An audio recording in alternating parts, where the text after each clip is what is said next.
Umabot sa higit 900,000 pisong halaga ng hinihinalang shabu ang nasamsam ng kapulisan sa isang matagumpay na buy-bust operation sa bayan ng Tubungan, Iloilo.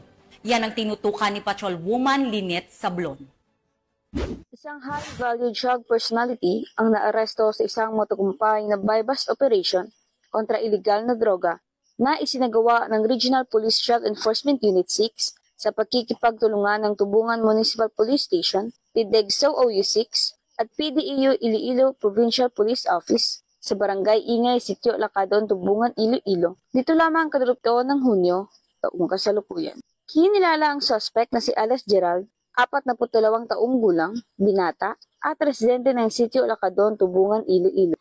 Nakumpiska mula sa kanya ang isang heat seal sachet ng hinihinalang shabu bilang buy-bust item, 13 karagdagang sachet ng hinihinalang shabu, 8 knot-tied plastic bag at naglalaman ng hinihinalang shabu, buy-bust money na nagkakalaga ng 12,000 pesos, isang caliber 38 revolver na may 5 bala at iba pang non-drug items. Umabot sa humigit kumulang 135 gramo ang kabuang bigat ng napiskang shabu na may halagang tinatayang 918,000 pesos batay sa street value na 6,000 pesos kada gramo. Ang suspect ay nasa himpilan na ngayon ng pulisya para sa dokumentasyon at sasampahan ng kasong paglabag sa Republic Act 965 o ang Comprehensive Dangerous Act of 2002 at kasong may kaugnayan sa illegal possession of firearms and ammunition. Muling pinatunayan ng PNP na seryoso ito sa pagtugi sa mga sangkot sa iligal na droga bilang katuwang na mamamayan sa pagtaguyod ng isang ligtas, payapa at drug-free na komunidad.